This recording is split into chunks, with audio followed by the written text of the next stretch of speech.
Oman സുൽത്താന്റെ Russian സന്ദർശനം visa ഇളവ് ഉൾപ്പെടെ 9 പ്രധാന കരാറുകളിൽ ഒപ്പുവെച്ചു. ഖരീഫ് സീസൺ ദോഫാറിലെ ഹോട്ടലുകളുടെയും ടൂറിസം സ്ഥാപനങ്ങളുടെയും തയ്യാറെടുപ്പ് അവലോകനം ചെയ്ത് മന്ത്രാലയം. കശ്മീരിലെ ഭീകരാക്രമണത്തെ ശക്തമായി അപലപിച്ച് Oman. Gulf Madhyamam Oman Gulf അപ്ഡേറ്റ്സിലേക്ക് സ്വാഗതം. പ്രധാന വാർത്തകൾ. Gulf updates Oman brought to you by Shahi foods and spices, powered by Purushottam Kanji exchange. Sultan Haitham bin താരിഖിന്റെ ദ്വിദിന സന്ദർശനത്തിന്റെ ഭാഗമായി ഒമാനും റഷ്യയും വിസ ഇളവ് ഉൾപ്പെടെ 9 പ്രധാന കരാറുകളിൽ ഒപ്പുവെച്ചു. പരസ്പര വിസ ഇളവ്, ഇരു രാജ്യങ്ങളും തമ്മിലുള്ള യാത്ര ലഘൂകരിക്കൽ, ജനങ്ങൾ തമ്മിലുള്ള ബന്ധം കൂടുതൽ മെച്ചപ്പെടുത്തൽ എന്നിവയാണ് കരാറിൽ ഉൾപ്പെടുന്നത്. ഉഭയകക്ഷി വ്യാപാരം, നിക്ഷേപം, സാങ്കേതിക സഹകരണം എന്നിവ മെച്ചപ്പെടുത്താൻ ലക്ഷ്യമിടുന്ന സംയുക്ത സാമ്പത്തിക സമിതിക്ക് അടിത്തറ പാകുന്ന ഒരു സാമ്പത്തിക സാങ്കേതിക സഹകരണ പ്രോട്ടോക്കോളും ഒപ്പുവെച്ചു. കൂടാതെ ഒമാൻ റഷ്യ ബന്ധങ്ങളുടെ വളരുന്ന ആഴവും വ്യാപ്തിയും പ്രതിഫലിപ്പിക്കുന്ന വിവിധ മേഖലകളിലായി 9 ധാരണാപത്രങ്ങളിൽ ഒപ്പിട്ടു. കാലാവസ്ഥാ വ്യതിയാനം, ഗതാഗതം, കള്ളപ്പണം വെളുപ്പിക്കൽ, തീവ്രവാദ ധനസഹായം എന്നിവയ്ക്കെതിരായ പോരാട്ടം, മത്സ്യബന്ധന മേഖല വികസനം എന്നിവ ഇതിൽ ഉൾപ്പെടുന്നു. ഒമാനി റഷ്യൻ നയതന്ത്ര അക്കാദമികൾ തമ്മിലുള്ള പങ്കാളിത്തം ഉൾപ്പെടെ മാധ്യമം, വിവര കൈമാറ്റം, നയതന്ത്ര പരിശീലനം എന്നിവയിലെ ബന്ധം ശക്തിപ്പെടുത്തുന്നതിനുള്ള കരാറുകളിലുമെത്തി.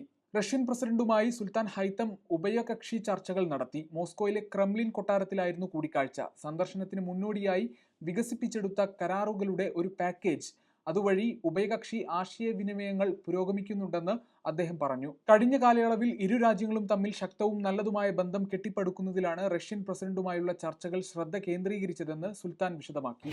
ഖരീഫ് സീസണിന് മുന്നോടിയായി ദോഫാറിലെ ഹോട്ടലുകളുടെയും ടൂറിസം സ്ഥാപനങ്ങളുടെയും തയ്യാറെടുപ്പ് അവലോകനം ചെയ്ത് പൈതൃക ടൂറിസം മന്ത്രാലയം. സേവന നിലവാരം മെച്ചപ്പെടുത്തുന്നതിനും പുതുക്കിയ ചട്ടങ്ങൾ പാലിക്കുന്നുണ്ടെന്ന് ഉറപ്പാക്കുന്നതിന്റെയും ഭാഗമായാണ് ഈ നീക്കം. ഗവർണറേറ്റിലുടനീളമുള്ള ലൈസൻസ് ഉള്ള സ്ഥാപനങ്ങളുമായുള്ള പരിശോധനകളും കൂടിയാലോചനകളും ഇതിൽ ഉൾപ്പെടുന്നു.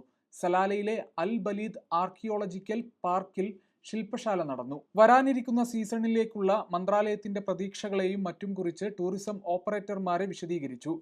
ഹോട്ടൽ സേവന മാനദണ്ഡങ്ങൾ, പരാതി പരിഹാര സംവിധാനങ്ങൾ, മഴക്കാലത്തിനനുസരിച്ച് രൂപകൽപ്പന ചെയ്ത പ്രമോഷണൽ തന്ത്രങ്ങൾ എന്നിവയായിരുന്നു പ്രധാന ചർച്ച.